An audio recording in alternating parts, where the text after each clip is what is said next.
ഹരേ കൃഷ്ണ. ഹനുമാൻ സീതാ സംവാദം എന്നുള്ള ഭാഗമാണ് ഞാനിവിടെ പറയുന്നത്.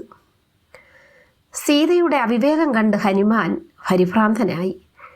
ദേവിയെ രക്ഷിച്ചില്ലെങ്കിൽ മരണം നിശ്ചയമാണെന്ന് കണ്ട് ആഞ്ജനേയൻ അശോക വൃക്ഷച്ചുവട്ടിൽ പാഞ്ഞെത്തി. പക്ഷേ എന്ത് സംസാരിക്കണം, എങ്ങനെ സംസാരിക്കണമെന്ന് ഹനുമാന് ഒരു ഊഹവും കിട്ടിയില്ല.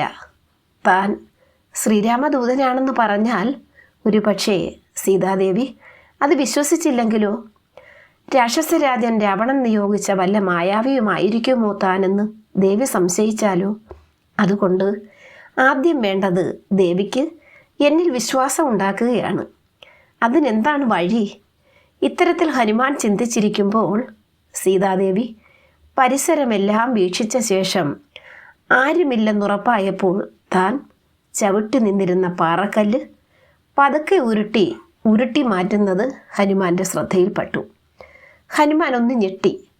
ദേവി ആത്മഹത്യാശ്രമത്തിൽ നിന്നും പിന്തിരിപ്പിച്ചില്ലെങ്കിൽ ലോകമുള്ളിടത്തോളം കാലം താൻ ഈശ്വര വിദ്വേഷിയായി കണക്കാക്കപ്പെടുമല്ലോ എന്നോർത്ത് ഹനുമാൻ ശ്രീരാമദേവനെ അതീവ ഭക്തി പാരവശ്യത്തോട് ധ്യാനിച്ചു. ശ്രീരാമദേവ, സീതാദേവിയെ രക്ഷിക്കാനുള്ള ഉപായവും സന്ദേശം അറിയിക്കാനുള്ള സന്ദർഭവും അടിയന് നൽകിയാലും എന്ന് ഹനുമാൻ പ്രാർത്ഥിച്ചുകൊണ്ട് നിന്നു.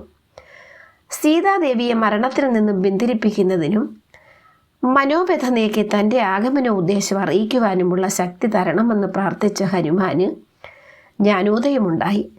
ഹനുമാൻ ആശ്വാസമായി. ജാനകീദേവിയെ ശ്രീരാമചരിതം കേൾപ്പിക്കുന്നതിന് വേണ്ടി മാരുതി അശോക വൃക്ഷത്തിൻ്റെ ഏറ്റവും താഴെയുള്ള ശാഖയിലെത്തി കൈകൾ കൂപ്പിക്കൊണ്ട് സീതയ്ക്ക് കേൾക്കാൻ തക്ക വിധം ഇങ്ങനെ മന്ത്രിച്ചു തുടങ്ങി. അയോധ്യയിലെ രാജാവായ ദശരഥൻ്റെ മൂത്ത പുത്രനാണല്ലോ ശ്രീരാമൻ. അദ്ദേഹം പിതാവിൻ്റെ ആജ്ഞ പരിപാലിക്കുന്നതിനായി പത്നി സീതാദേവിയോടും സഹോദരനായ ലക്ഷ്മണനോടും കൂടി വനവാസത്തിലെത്തി.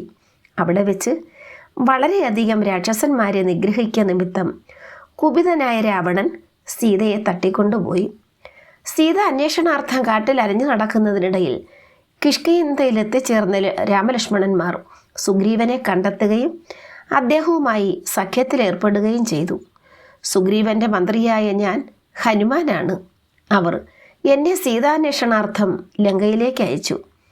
അടയാളം എന്ന നിലയിൽ ശ്രീരാമചന്ദ്രസ്വാമി സ്വന്തം അങ്കുല്യവും എന്നെ ഏൽപ്പിച്ചു. ഹരേ കൃഷ്ണ. ഇതിൻ്റെ ബാക്കി അടുത്തതിൽ.